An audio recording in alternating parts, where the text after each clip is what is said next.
Lektion eins: Städtische Herausforderungen.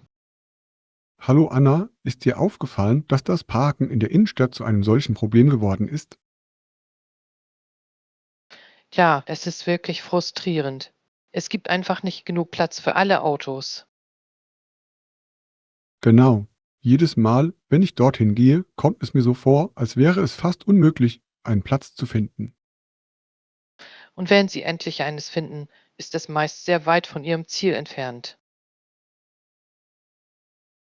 Rechts. Es lässt Sie zweimal darüber nachdenken, ob Sie in die Innenstadt fahren sollen.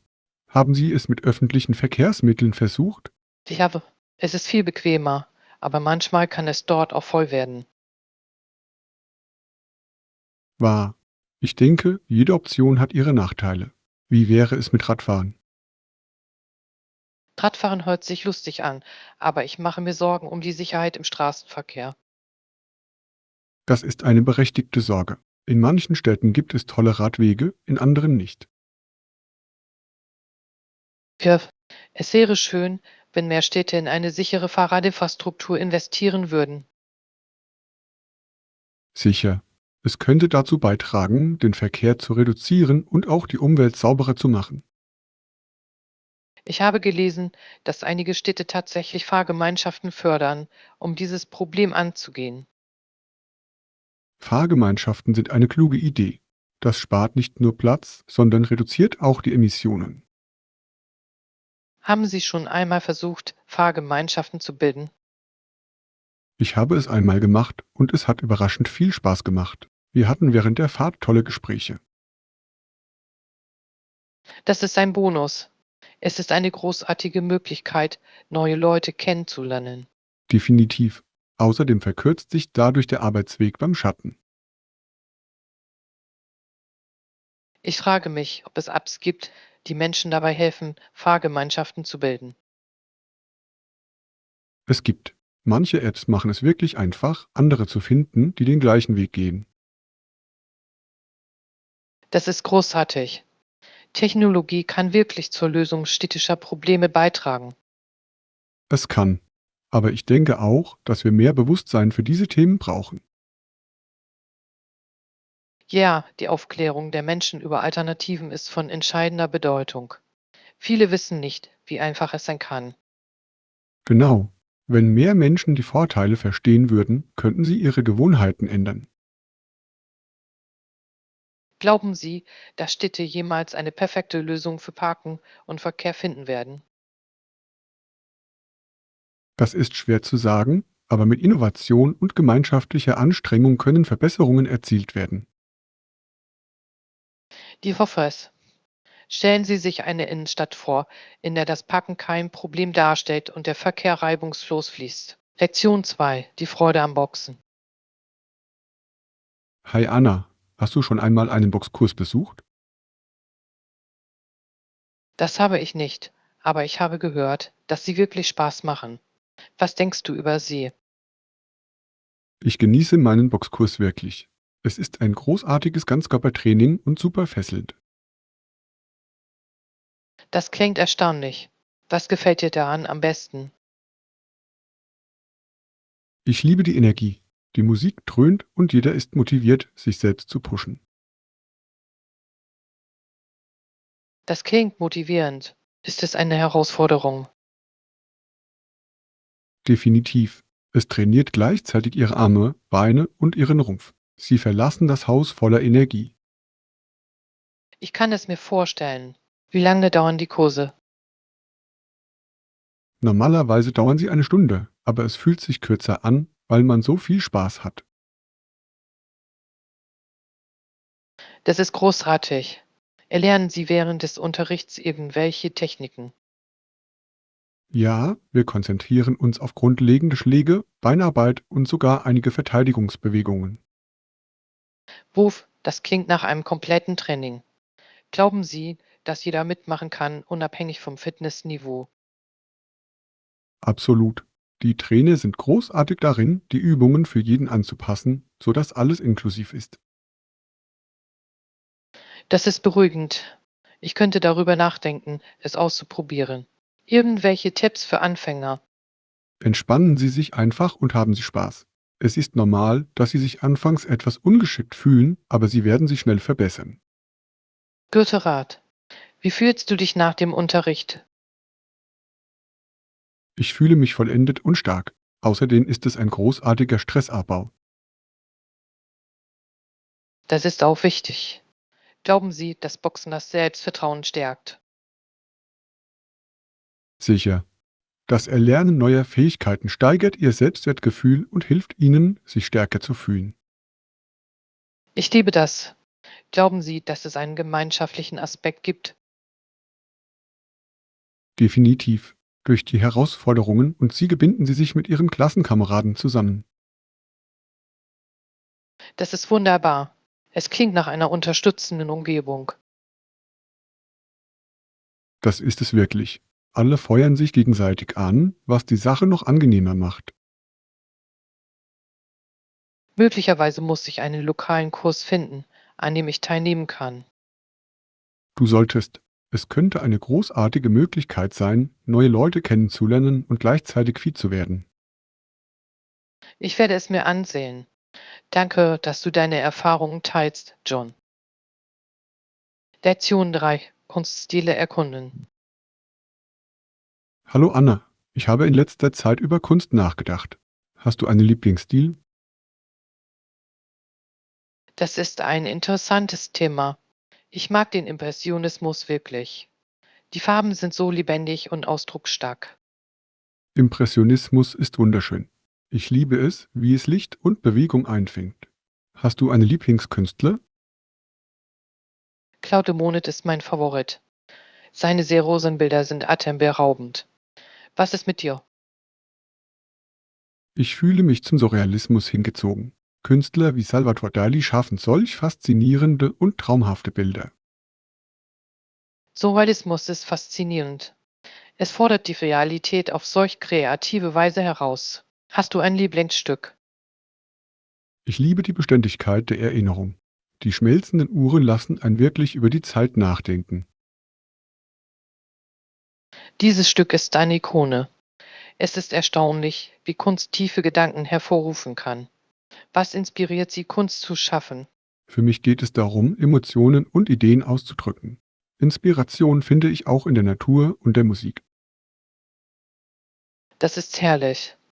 Die Natur hat die Möglichkeit, Kreativität anzuregen. Arbeiten Sie lieber mit bestimmten Materialien.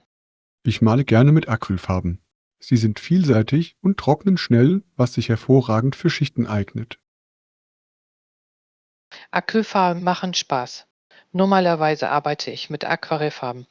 Sie können eine Herausforderung sein, aber die Auswirkungen sind wunderschön. Aquarelle haben eine so zarte Qualität. Malen Sie lieber Landschaften oder Porträts? Ich bevorzuge Landschaften. Die Schönheit der Natur einzufangen ist so lohnend. Bitte. Ich male gerne Porträts.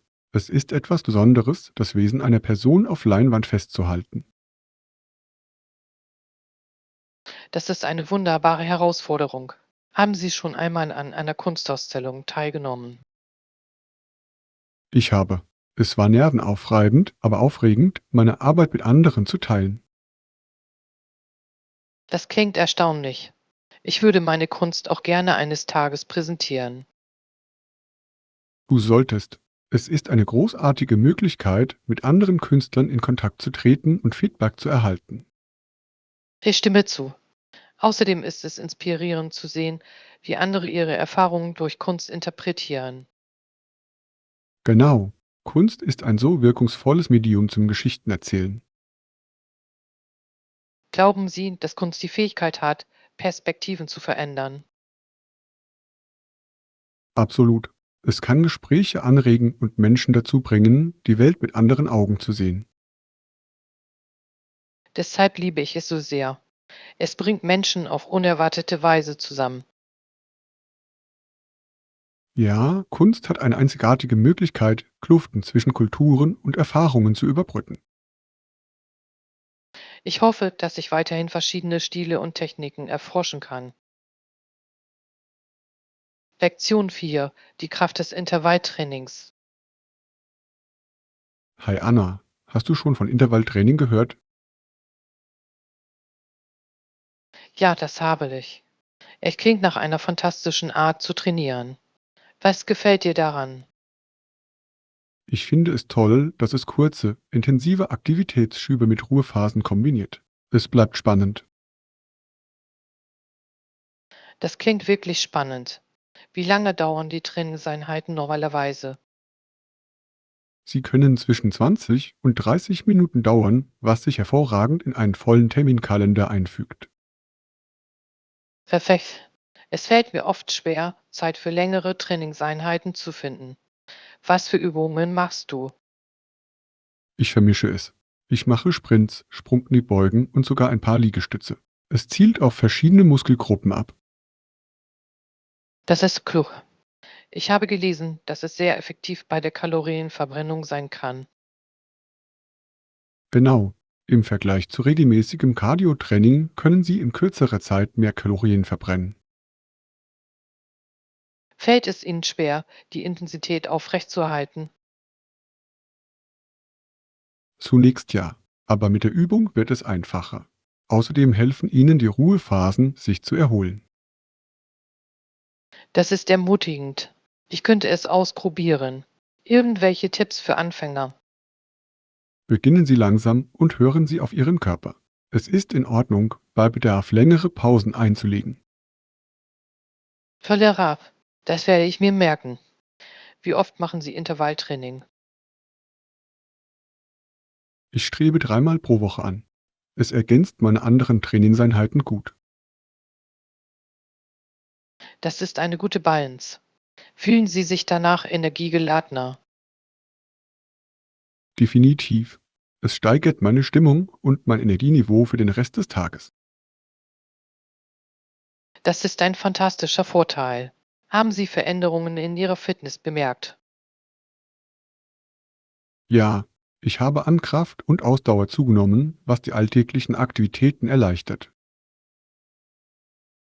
Das ist beeindruckend. Ich liebe die Idee, das tägliche Leben durch Bewegung zu verbessern. Es macht wirklich einen Unterschied. Außerdem kann es Spaß machen, sich selbst herauszufordern und den Fortschritt zu verfolgen. Ich stimme zu. Es ist wie ein Spiel, bei dem man jedes Mal an seine Grenzen geht. Genau. Und man kann persönliche Rekorde aufstellen, was super motivierend ist. Ich liebe diese Idee. Vielleicht könnten wir irgendwann einmal zusammen ein Intervalltraining machen. Das würde mir gefallen. Es macht immer mehr Spaß, mit einem Freund zu trainieren. Zuruf. Wir können uns gegenseitig zur Rechenschaft ziehen und den Prozess genießen. Lektion 5: Die perfekte Reise planen. Hallo Anna, sollten wir bei der Planung unserer Reise diesen neuen Wanderweg in unseren Reiseplan aufnehmen? Zuruf. Ich habe gehört, dass es wunderschön ist und eine großartige Möglichkeit, die Natur zu erleben. Ja, außerdem wird es ein schönes Abenteuer für uns. Sollten wir Unterkünfte im Voraus buchen? Ich denke, das ist eine kluge Idee. Besonders am Wochenende können beliebte Orte schnell voll sein. Genau. Haben Sie eine bestimmte Art von Unterkunft im Sinn? Ich bevorzuge gemütliche Hütten oder Lopes. Sie verleihen dem Utoer-Erlebnis eine schöne Note. Das klingt perfekt. Ich genieße die Idee, von der Natur umgeben zu sein. Außerdem ist es schön, nach einem langen Wandertag einen bequemen Ort zum Entspannen zu haben.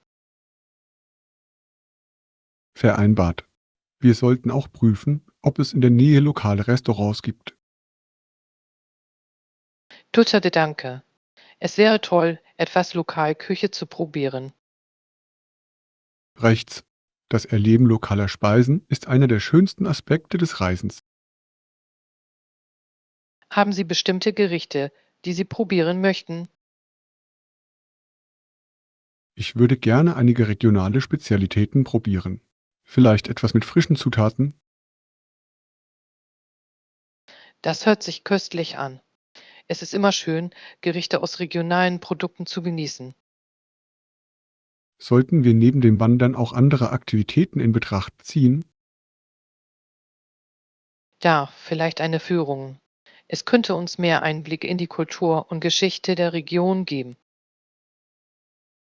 Das ist eine tolle Idee. Touren können informativ und unterhaltsam sein, besonders wenn wir einen guten Führer finden. Ich werde einige Optionen untersuchen. Interessieren Sie sich für bestimmte historische Stätten? Ich würde gerne alle alten Burgen oder Ruinen besichtigen. Sie haben so faszinierende Geschichten. Schlösser sind unglaublich. Sie bieten oft schöne Ausblicke und interessante Architektur. Genau. Es ist wie eine Zeitreise in die Vergangenheit. Meinen Sie, wir sollten ein Auto mieten? Ein Auto zu mieten könnte eine gute Wahl sein. Es gibt uns die Freiheit, in unserem eigenen Tempo zu erkunden. Wahr. Außerdem können wir entlegenere Gebiete erreichen, die mit öffentlichen Verkehrsmitteln schwieriger zu erreichen sind. Ich stimme zu. Schauen wir uns unbedingt die Möglichkeiten der Autovermietung an, wenn wir unsere Pläne fertigstellen. Klingt nach einem Plan. Ich werde schon aufgeregt, wenn ich nur an unsere Reise denke. Tja, Planung ist der halbe Spaß, oder? Lektion 6: Süße Erinnerungen. Hi Anna, erinnerst du dich an das Gebäck, das wir letzte Woche probiert haben? Tja, sie waren unglaublich. Einige hatten Zuckerguss und andere hatten Marmelade darin. Genau. Jeder war anders und auf seine Art entzückend. Welches war Ihr Favorit? Ich glaube, das mit der Himbeermarmelade war das Beste. Es war so aromatisch und süß. Ich liebte die Schokoladenglasur. Es war reichhaltig und nachsichtig. Perfekt zu einer Tasse Kaffee. Definitiv. Die Kombination der Aromen machte sie so angenehm. Es ist erstaunlich, wie Essen Erinnerungen schaffen kann. Absolut. Dieses Gebäck erinnerte mich an meine Kindheit, als meine Mutter am Wochenende backte. Das hört sich herrlich an. Hatte sie ein Lieblingsrezept? Ja, sie hat oft Zimtschnecken gemacht. Der Geruch würde das ganze Haus erfüllen. Zimtschnecken sind die besten. Sie sind warm und beruhigend. Hast du ihr in der Küche geholfen? Manchmal. Ich liebte es, den Teig auszurollen und den Zimtzucker darüber zu streuen. Es war eine unterhaltsame Zeit, in der man Kontakte knüpfen konnte. Das klingt nach einer tollen Erfahrung. Gemeinsames Kochen kann Mahlzeiten noch spezieller machen. Das tut es wirklich. Ich denke, das ist der Grund, warum mir das Backen mittlerweile Spaß macht. Es bringt diese schönen Erinnerungen zurück. Ich kann es nachvollziehen. Kochen kann eine wunderbare Möglichkeit sein, sich zu entspannen und Kreativität auszudrücken. Genau. Haben Sie in letzter Zeit versucht, neue Rezepte zuzubereiten? Ich habe kürzlich mit einer Zitronentate experimentiert. Es war mein erstes Mal und es ist ziemlich gut geworden. Das hört sich köstlich an. Ich liebe Zitronendesserts. Sie sind so erfrischend. Ja, und der pikante Geschmack ist perfekt, um jede Mahlzeit aufzupeppen. Ich würde gerne einmal deine Zitronentate probieren. Vielleicht könnten wir einen gemeinsamen Backtag verbringen. Das ist eine fantastische Idee.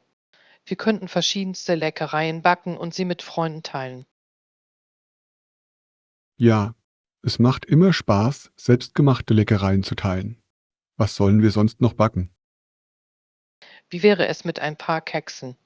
Sie sind einfach zuzubereiten und immer ein Publikumsliebling. Tolle Wahl. Wir können verschiedene Geschmacksrichtungen herstellen. Z. B. Schokoladenstückchen und Haferflockenrosinen. Das klingt perfekt. Wir werden einen leckeren Aufstrich haben. Ich kann es kaum erwarten. Lektion 7: Gemeinsamkeiten finden. Hallo Anna, ich habe gerade den Vertrag durchgesehen, den wir besprochen haben. Das ist großartig. Fanden Sie die allgemeinen Geschäftsbedingungen akzeptabel? Ja, ich finde sie fantastisch. Ich bin froh, dass wir in diesen Punkten eine gemeinsame Basis finden konnten. Sylvuf, es ist wichtig, dass sich beide Seiten mit der Vereinbarung wohlfühlen. Ich stimme zu. Eine klare Kommunikation macht alles reibungsloser. Was war Ihr Hauptanliegen? Ich machte mir Sorgen um den Zeitplan für das Projekt. Ich wollte sicherstellen, dass wir genügend Zeit haben, um qualitativ hochwertige Arbeit zu liefern. Das macht Sinn. Ich denke, dass der überarbeitete Zeitplan für uns gut funktionieren wird. Es gibt uns einen Puffer. Ja, und es ermöglicht uns, alle unerwarteten Herausforderungen zu meistern, die auftreten könnten. Rechts. Flexibilität ist bei jedem Projekt der Schlüssel. Gibt es weitere Aspekte, die Sie besprechen wollten? Ja, ich möchte die Budget-Zuweisungen klären. Es ist wichtig, dass wir innerhalb der Grenzen bleiben, ohne Kompromisse bei der Qualität einzugehen. Guter Punkt. Ich glaube, dass das Budget etwas Spielraum lässt, insbesondere für unvorhergesehene Ausgaben. Das ist beruhigend. Es ist immer besser, vorbereitet zu sein. Haben Sie schon einmal an ähnlichen Projekten gearbeitet? Ich habe. Ich habe einmal ein Projekt mit einem knappen Budget und einem strengen Zeitplan geleitet. Es hat mir viel über die Priorisierung beigebracht. Das ist eine wertvolle Erfahrung. Was haben Sie gelernt, das Sie bei diesem Projekt anwenden würden? Ich habe gelernt, Aufgaben in kleinere, überschaubare Schritte zu unterteilen. Es trägt dazu bei, dass das Team konzentriert und motiviert bleibt. Das ist eine tolle Strategie. Es macht einen großen Unterschied in der Produktivität, alle auf dem Laufenden zu halten. Genau. Regelmäßige Check-ins können uns helfen, den Überblick zu behalten und etwaige Probleme umgehend zu beheben. Ich stimme zu. Kommunikation ist entscheidend für die Teamarbeit. Es fördert das Gefühl der Zusammenarbeit. Ja, ich bin gespannt, wie unsere Ideen zusammenkommen. Was ist unser nächster Schritt? Ich denke, wir sollten ein Treffen vereinbaren, um unsere ersten Pläne zu besprechen und Aufgaben zuzuweisen. Tolle Idee. Sollten wir Anfang nächster Woche anstreben? Ja, das funktioniert bei mir. Ich werde eine Kalendereinladung verschicken. Perfekt. Ich freue mich darauf, dieses Projekt gemeinsam zu starten. Ich hoffe, es ist spannend zu sehen, wie alles Gestalt annimmt. Lektion 8. Abenteuer in Neuseeland. Hallo Anna, hast du jemals darüber nachgedacht, nach Neuseeland zu reisen? Ja, ich habe gehört, dass es ein ausgezeichneter Ort für Erholung im Freien ist. Welche Aktivitäten sind dort beliebt? Es gibt so viele. Klettern, Wandern und sogar Bungee-Jumping sind nur einige Möglichkeiten. Das klingt spannend. Ich wollte schon immer mal Klettern ausprobieren. Ist es für Anfänger geeignet? Definitiv. Es gibt viele anfängerfreundliche Routen, insbesondere in Orten wie Queenstown. Queenstown ist wunderschön. Ich habe Fotos der atemberaubenden Landschaften gesehen. Was kann man dort sonst noch machen? Neben dem Klettern gibt es wunderschöne Wanderwege. Der Milford Track zum Beispiel ist atemberaubend. Davon habe ich gehört. Ist es eine lange Wanderung? Ja, es ist etwa 53 Kilometer lang, aber man kann es in 4 Tagen schaffen. Die Landschaft ist es wert. 4 Tage klingen nach einem tollen Abenteuer. Zelten Sie unterwegs? Ja, Sie können entweder campen oder in Hütten übernachten. Es ist eine fantastische Möglichkeit, sich mit der Natur zu verbinden. Ich liebe die Idee des Campings. Es muss so friedlich unter den Sternen sein. Das ist es wirklich. Außerdem können Sie jeden Morgen mit einer unglaublichen Aussicht aufwachen. Das klingt magisch. Was ist die beste Reisezeit für Outdoor-Aktivitäten? Frühling und Herbst sind großartig. Das Wetter ist mild und es gibt weniger Menschenmassen. Das ist gut zu wissen. Gibt es weitere Orte im Freien, die Sie empfehlen? Hilruf. Der Abel-Tasman-Nationalpark bietet atemberaubende Strände und Küstenwanderwege. Strände in Neuseeland? Das wusste ich nicht. Welche Aktivitäten kann man dort unternehmen? Sie können Kajak fahren, schwimmen oder einfach am Strand entspannen. Es ist ein perfekter Ort für einen Tagesausflug. Das klingt idyllisch. Ich würde gerne sowohl die Berge als auch die Strände erleben. In Neuseeland können Sie das Beste aus beiden Welten genießen. Es ist so eine abwechslungsreiche Landschaft. Ich werde schon aufgeregt, wenn ich nur daran denke. Glaubst du, es ist einfach, sich fortzubewegen? Ja, ein Auto zu mieten ist beliebt. Die Straßen sind gut ausgebaut und die Aussicht ist spektakulär. Das klingt nach einem lustigen Rohrtrieb. Ich würde es gerne in meinem eigenen Tempo erkunden. Ja, Sie können jederzeit anhalten, um Fotos zu machen oder die Landschaft zu genießen. Ich kann mir vorstellen, wie schön die Fahrt wäre. Ich muss Neuseeland zu meiner Reiseliste hinzufügen. Lektion 9. Effektiv kommunizieren. Hallo Anna, ich habe darüber nachgedacht, wie wichtig eine klare Kommunikation ist.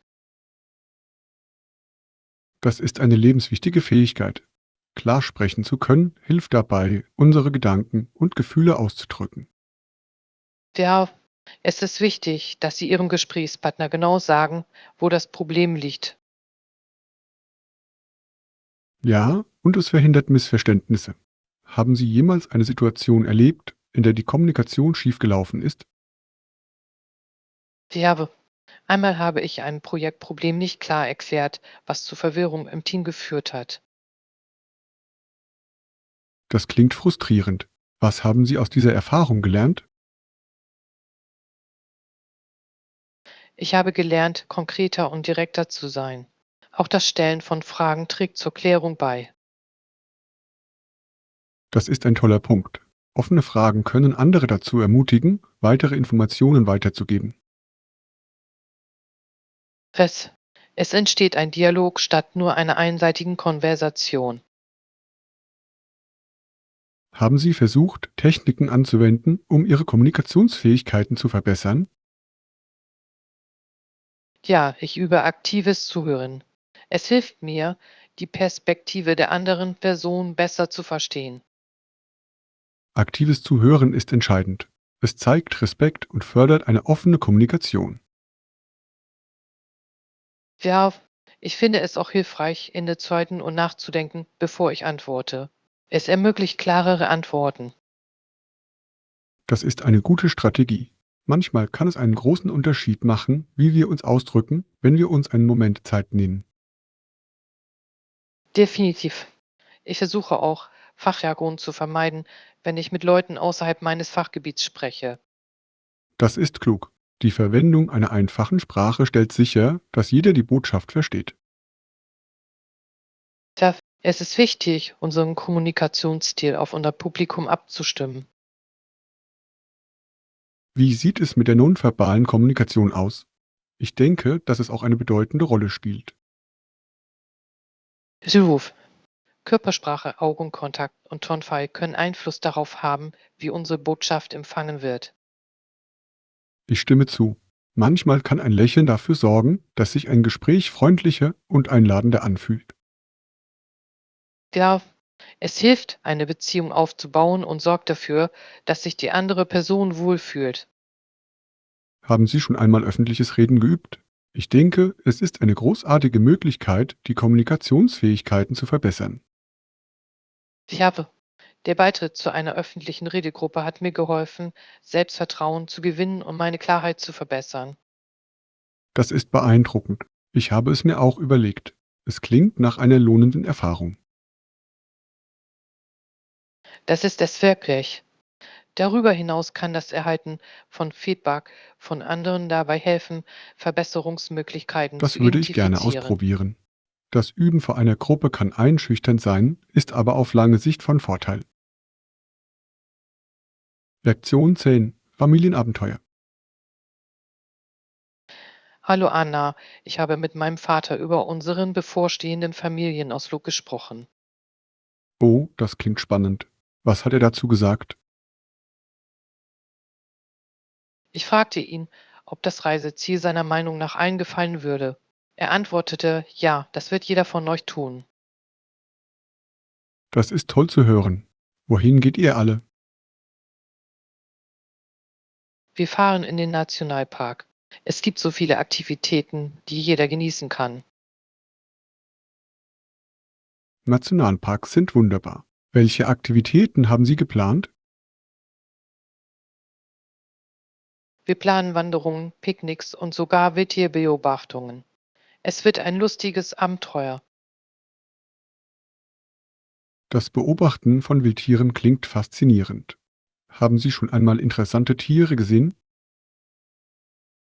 Ja, als wir das letzte Mal dort waren, haben wir Rehe und verschiedene Wühe gesehen. Es war erstaunlich, sie in ihrem natürlichen Lebensraum zu sehen. Das muss ein unvergessliches Erlebnis gewesen sein. Haben Sie ein Lieblingstier, das Sie dieses Mal sehen möchten? Ich würde gerne einen Fuchs sehen. Sie sind so klug und schön. Was ist mit dir? Ich denke, es wäre aufregend, einen Adler am Himmel schweben zu sehen. Sie sind so majestätische Vögel.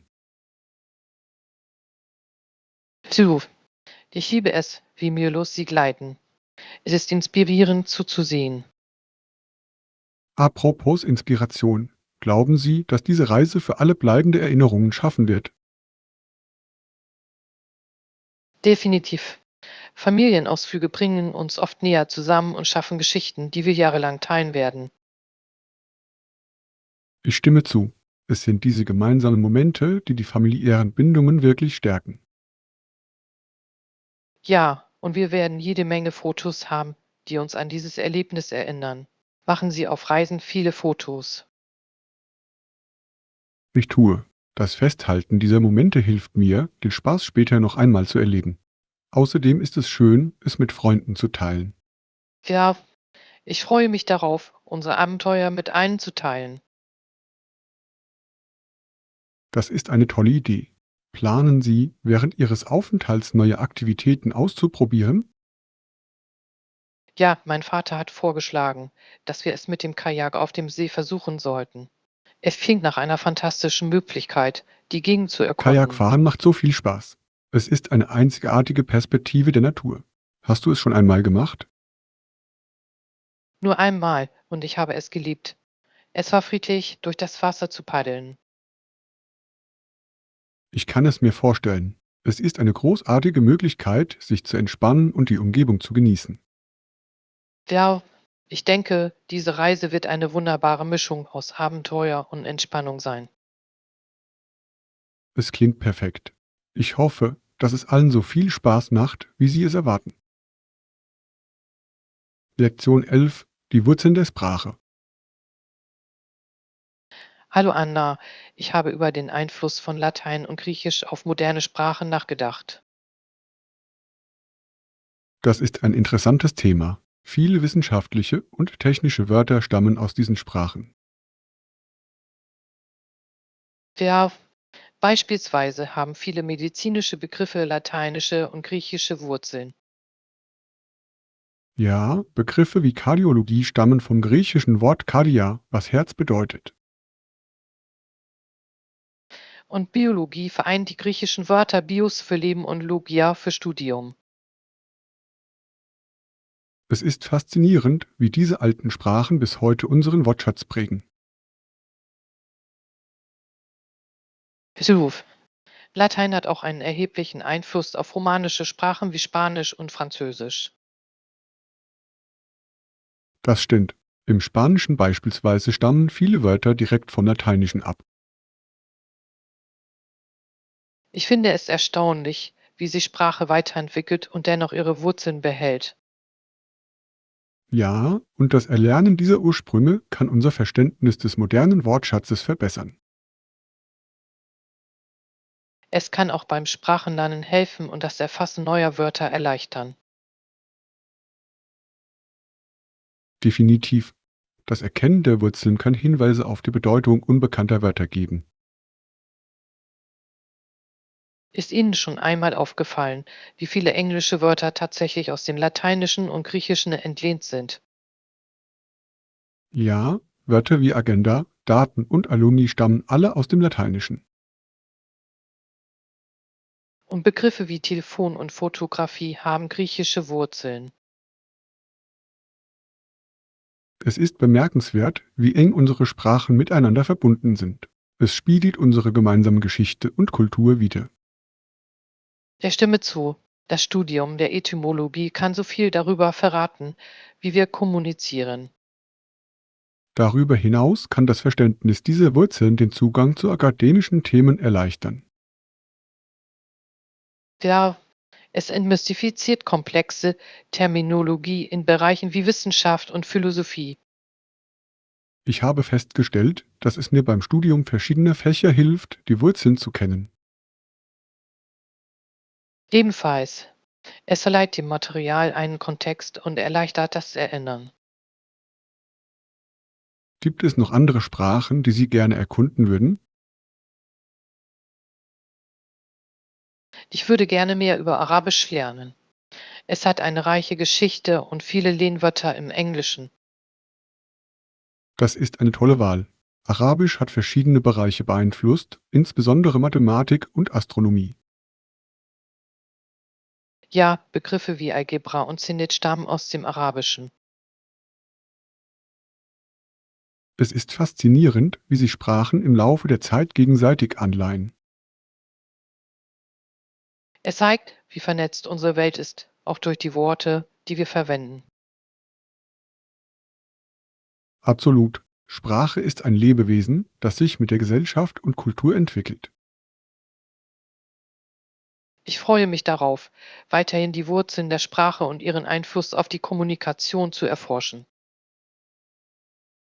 Ich auch. Es ist eine Reise, die nie wirklich endet, da es immer mehr zu lernen gibt.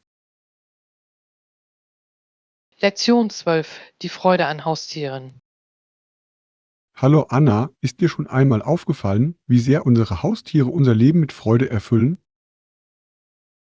Zuruf. Haustiere können so viel Glück und Kameradschaft bringen. Was für ein Haustier hast du? Ich habe einen Hund namens Max. Er freut sich immer, mich zu sehen, wenn ich nach Hause komme. Das ist wunderbar. Hunde sind für ihre Loyalität und Zuneigung bekannt. Welche Rasse hat Max? Er ist ein Labrador Retriever. Sie sind freundlich und gehen gut mit Familien um. Labradore sind so verspielte Hunde. Sie lieben es, aktiv zu sein. Gehst du oft mit ihm spazieren? Ja, wir gehen jeden Abend spazieren. Es ist eine großartige Möglichkeit für uns beide, Sport zu treiben. Das hört sich gut an. Auch spazieren gehen kann eine gute Bindungserfahrung sein. Wie verhält sich Max bei Spaziergängen? Er liebt es zu erkunden. Unterwegs hält er oft an, um alles zu beschnüffeln. Das ist typisches Hundeverhalten. Sie haben so neugierige Nasen. Lässt du ihn mit anderen Hunden spielen? Definitiv. In der Nähe gibt es einen Hundepark, wo er Kontakte knüpfen und herumtoben kann. Das ist großartig.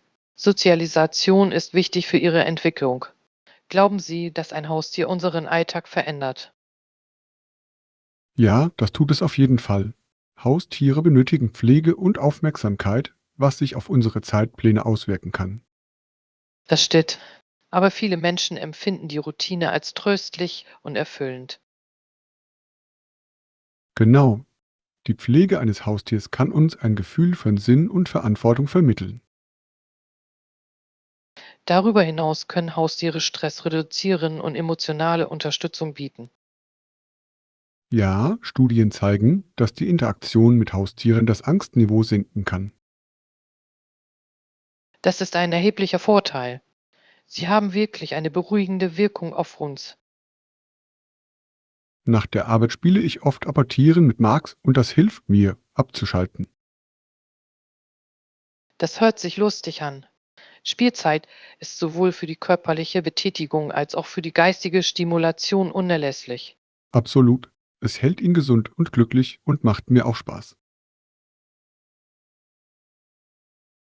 Glauben Sie, dass wir durch Haustiere wertvolle Lektionen fürs Leben lernen können? Definitiv. Sie lehren uns etwas über Geduld, Empathie und bedingungslose Liebe. Das sind wichtige Eigenschaften. Haustiere können uns auch helfen, mit anderen in Kontakt zu treten. Ja, ich habe im Park viele andere Hundebesitzer getroffen und es ist eine tolle Möglichkeit, Freunde zu finden. Solche Community-Verbindungen sind wunderbar. Haustiere können Kluft zwischen Menschen überbrücken. Genau. Sie schaffen ein gemeinsames Interesse, das Gespräche und Freundschaft fördert. Es ist erstaunlich, wie viel Freude und Kameradschaft Haustiere in unser Leben bringen. Lektion 13: Erkundung lokaler Sehenswürdigkeiten. Hallo Anna, ich habe mich gefragt, ob es in der Nähe interessante Sehenswürdigkeiten gibt. Ja, es gibt tatsächlich einen wunderschönen Park gegenüber meiner Wohnung. Das hört sich herrlich an. Was macht diesen Park besonders? Es gibt einen schönen See, in dem man Enten und manchmal sogar Schwäne sehen kann. Das ist bezaubernd. Ein See verleiht einem Park eine friedliche Atmosphäre. Gibt es Spazierwege rundherum? Ja, es gibt mehrere verschlungene Wege, die sich perfekt zum Spazierengehen oder Joggen eignen. Viele Menschen trainieren dort gerne. Ich kann es mir vorstellen. Gibt es Einrichtungen wie Picknickplätze oder Spielplätze? Das tun sie. Unter großen Bäumen gibt es Picknicktische und für Kinder gibt es einen Spielplatz. Das macht es zu einem großartigen Ort für Familien. Besuchen Sie den Park oft? Ich versuche, mindestens einmal pro Woche dorthin zu gehen, besonders in den wärmeren Monaten. Das klingt erfrischend. Finden im Park Veranstaltungen statt? Ja, manchmal gibt es Open-Air-Konzerte und Gemeindemessen. Es macht viel Spaß. Open-Air-Konzerte müssen eine lebendige Atmosphäre schaffen. Welche Art von Musik bieten Sie an? In der Regel spielen lokale Bands alles von Jazz bis Volksmusik. Das ist wunderbar. Es ist eine großartige Möglichkeit, lokale Talente zu unterstützen und gleichzeitig die Natur zu genießen. Absolut. Außerdem ist es eine fantastische Gelegenheit, neue Leute in der Community kennenzulernen. Das Engagement der Gemeinschaft ist besonders in städtischen Gebieten sehr wichtig. Gibt es weitere Sehenswürdigkeiten in der Nähe? Nicht weit vom Park entfernt befindet sich auch ein historisches Denkmal. Es erinnert an ein bedeutendes Ereignis in der Geschichte unserer Stadt. Klingt faszinierend. An welches Ereignis erinnert es? Es feiert die Gründung der Stadt und ehrt diejenigen, die zu ihrer Entwicklung beigetragen haben. Das ist sinnvoll. Es ist wichtig, sich an unsere Geschichte zu erinnern und diejenigen zu würdigen, die vor uns kamen. Ja, das Denkmal ist auch ein beliebter Ort für Schulausflüge. Das ist eine großartige Möglichkeit für Schüler, etwas über die lokale Geschichte zu lernen. Halten Sie historische Wahrzeichen für wichtig für die Bildung? Definitiv. Sie stellen greifbare Verbindungen zur Vergangenheit her und machen die Geschichte nachvollziehbarer. Ich stimme zu. Der Besuch von Sehenswürdigkeiten kann Neugier und ein tieferes Verständnis für unser Erbe wecken. Und es ermutigt uns, unsere kulturelle Identität wertzuschätzen und zu bewahren. Ich würde diesen Park und das Denkmal gerne irgendwann mit Ihnen erkunden. Das klingt nach einem perfekten Plan. Es würde Spaß machen, die Landschaft zu genießen und gemeinsam zu lernen. Lektion 14: Rollen und Verantwortlichkeiten verstehen. Hallo Anna, ich habe über die Bedeutung von Rollen und Verantwortlichkeiten in der Teamarbeit nachgedacht. Das ist ein entscheidendes Thema. Bei jeder Zusammenarbeit sorgen klare Rollen dafür, dass alles reibungslos abläuft. Absolut. Jedes Teammitglied verfügt über einzigartige Stärken, die zum Gesamterfolg beitragen. Ja, wenn jeder seine Verantwortlichkeiten kennt, werden Verwirrung und Überschneidungen minimiert. Haben Sie schon einmal eine Situation erlebt, in der die Rollen unklar waren? Ja, während eines Gruppenprojekts im Kollege hatten wir Probleme, weil niemand wusste, wer für was verantwortlich war. Das muss frustrierend gewesen sein. Wie haben Sie es geschafft, die Verwirrung zu lösen? Wir mussten ein Treffen abhalten, um die einzelnen Mitglieder zu besprechen und ihnen spezifische Aufgaben zuzuweisen. Das ist ein toller Ansatz. Kommunikation ist der Schlüssel zur Beseitigung von Missverständnissen. Das ist es wirklich. Ein offener Dialog hilft, Erwartungen zu klären und fördert die Zusammenarbeit. Halten Sie es für wichtig, die Rollen regelmäßig neu zu bewerten? Hilf. Wenn sich Projekte weiterentwickeln, müssen die Rollen möglicherweise je nach Fortschritt und Herausforderungen angepasst werden. Das macht Sinn. Flexibilität kann die Produktivität und Anpassungsfähigkeit innerhalb eines Teams steigern. Und es ermöglicht den TIA-Mitgliedern, neue Fähigkeiten zu entwickeln, indem sie unterschiedliche Verantwortlichkeiten übernehmen. Ja, Cross-Training kann von Vorteil sein. Es fördert Wachstum und Verständnis unter den Teammitgliedern. Haben Sie dies an Ihrem Arbeitsplatz in Aktion gesehen? Ich habe. In meinem letzten Projekt haben wir die Rollen gewechselt, was unsere Gesamtleistung verbessert hat. Das ist eine fantastische Idee. Es sorgt dafür, dass die Dinge interessant bleiben und jeder die Bemühungen des anderen wertschätzt. Genau. Es baut auch Vertrauen auf und stärkt die Beziehungen innerhalb des Teams. Vertrauen ist für eine effektive Zusammenarbeit unerlässlich.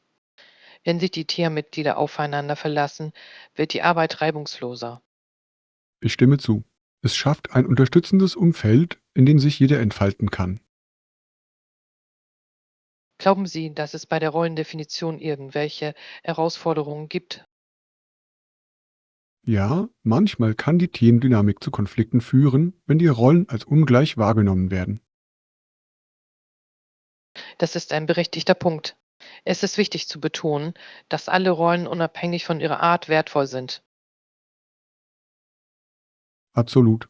Der Beitrag jedes Einzelnen ist entscheidend für das Erreichen gemeinsamer Ziele. Wir können Teams also sicherstellen, dass sich jeder wertgeschätzt fühlt. Regelmäßige Feedbackgespräche können dabei helfen, individuelle Leistungen anzuerkennen und offene Diskussionen anzuregen. Das ist eine tolle Strategie. Anerkennung steigert die Moral und motiviert die TEA-Mitglieder zu guten Leistungen. Genau. Dies ist für die Schaffung einer positiven und produktiven Themenkultur unerlässlich. Ich glaube, dass die Förderung eines Zugehörigkeitsgefühls auch das Engagement für gemeinsame Ziele stärken kann.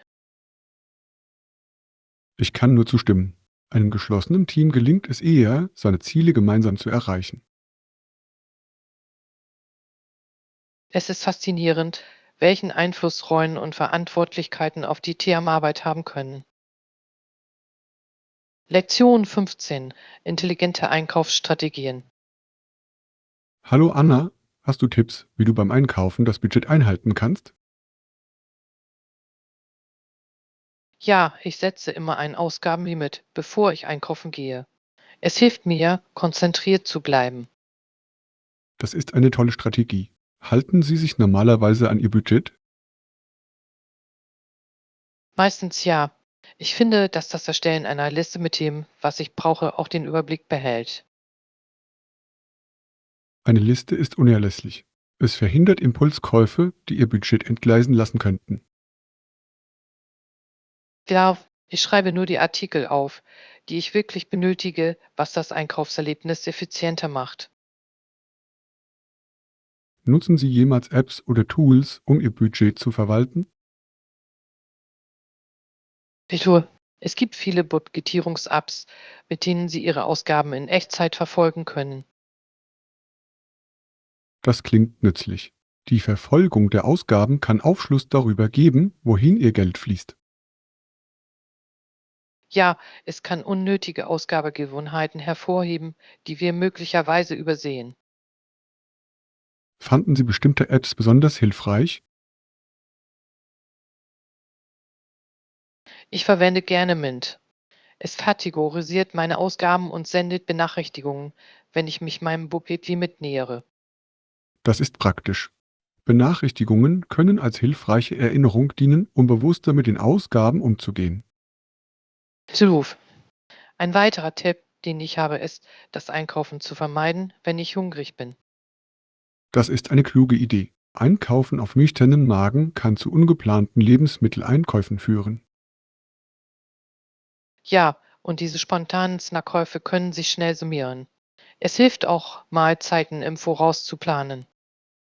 Die Essensplanung ist eine großartige Möglichkeit, Zeit und Geld zu sparen. Bereiten Sie Mahlzeiten zu? Ritual. Das Vorbereiten von Mahlzeiten hilft nicht nur bei der Budgetplanung, sondern fördert auch eine gesündere Ernährung. Das stimmt. Auswärts essen kann viel teurer sein, als zu Hause zu kochen. Ja, ich versuche auch Artikel, die ich häufig verwende, in großen Mengen einzukaufen. Der Kauf in großen Mengen kann auf lange Sicht Geld sparen. Haben Sie einen Lieblingsladen für Großeinkäufe? Ich kaufe oft in Lagerhäusern ein. Sie bieten tolle Angebote für größere Mengen. Das ist eine gute Wahl. Vergleichen Sie jemals die Preise zwischen Geschäften. Ja, das tue ich. Die Verwendung von Store-Ups zum Vergleichen von Preisen kann dabei helfen, sicherzustellen, dass ich das beste Angebot Das ist erhalte. ein toller Ansatz. Es ist erstaunlich, wie die Preise von Geschäft zu Geschäft variieren können. Das ist es wirklich. Wann immer es möglich ist, nutze ich auch Sonderangebote und Gutscheine. Gutscheine können zu erheblichen Einsparungen führen. Fällt es Ihnen schwer, den Überblick zu behalten? Manchmal, aber ich führe einen kleinen Ordner für physische Gutscheine und verwende Apps für digitale Gutscheine. Das ist ein kluges System. Es ist wichtig, organisiert zu bleiben und die Einsparungen zu maximieren. Definitiv. Und ich versuche auch bei größeren Einkäufen auf saisonale Ausverkäufe zu warten. Das ist eine kluge Strategie. Das Teaming Ihrer Einkäufe kann zu besseren Angeboten führen. Ja, es erfordert Geduld, aber die Ersparnisse lohnen sich am Ende. Ich bin von deinen Tipps inspiriert. Einige dieser Strategien werde ich auf jeden Fall bei meinem nächsten Einkaufspummel umsetzen. Ich freue mich, dass Sie sie hilfreich fanden. Intelligentes Einkaufen kann bei der Verwaltung Ihrer Finanzen einen großen Unterschied machen. Lektion 16. Gleichberechtigung annehmen. Hallo Anna, ich habe darüber nachgedacht, wie wichtig es ist, jeden fair zu behandeln, unabhängig von seinem Hintergrund. Das ist ein wichtiges Thema. Gleichheit ist für die Förderung einer harmonischen Gesellschaft von wesentlicher Bedeutung. Absolut. Jeder sollte die gleichen Chancen haben, unabhängig von Rasse oder Geschlecht. Ja, und es ist von entscheidender Bedeutung, ein Umfeld zu schaffen, in dem unterschiedliche Perspektiven geschätzt werden. Ich stimme zu. Vielfalt bereichert unsere Erfahrungen und trägt zur Innovation und Kreativität bei. Haben Sie positive Veränderungen am Arbeitsplatz in Bezug auf Vielfalt und Inklusion festgestellt? Ja, viele Unternehmen fördern aktiv Diversitätsinitiativen, um eine integrativere Kultur zu schaffen. Das ist ermutigend. Wenn Unternehmen mehr Vielfalt Priorität einräumen, stellen sie häufig eine verbesserte Teamarbeit und Arbeitsmoral fest. Genau. Mitarbeiter fühlen sich wertgeschätzt und respektiert, was die Produktivität steigern kann. Es trägt auch dazu bei, ein breiteres Spektrum an Talenten anzuziehen, wenn Unternehmen für ihre Inklusivität bekannt sind. Ja, eine vielfältige Belegschaft kann zu einer besseren Problemlösung führen, indem sie unterschiedliche Standpunkte einbringt. Glauben Sie, dass Bildung eine Rolle bei der Förderung der Gleichstellung spielt? Definitiv. Es ist von entscheidender Bedeutung, Menschen schon in jungen Jahren über Vielfalt und Inklusion aufzuklären. Es trägt dazu bei, Empathie und Verständnis zu fördern, die für eine zusammenhaltende Gesellschaft unerlässlich sind. Ich habe Programme in Schulen gesehen, die Diskussionen über Rassen- und Geschlechterfragen anregen. Diese Programme können transformativ sein. Sie ermöglichen es den Schülern, ihre Gedanken auszudrücken und voneinander zu lernen. Genau. Ein offener Dialog ist der Schlüssel zum Abbau von Stereotypen und Missverständnissen. Glauben Sie, dass die Medienrepräsentation die gesellschaftliche Einstellung zur Gleichstellung beeinflusst? Ja, Medien spielen eine wichtige Rolle bei der Wahrnehmungsbildung. Eine positive Darstellung kann Stereotypen in Frage stellen. Das stimmt.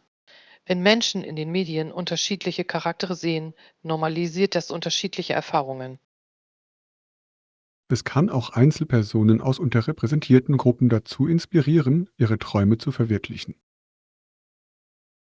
Repräsentation kann einen tiefgreifenden Einfluss auf das Selbstwertgefühl und die Ambitionen haben.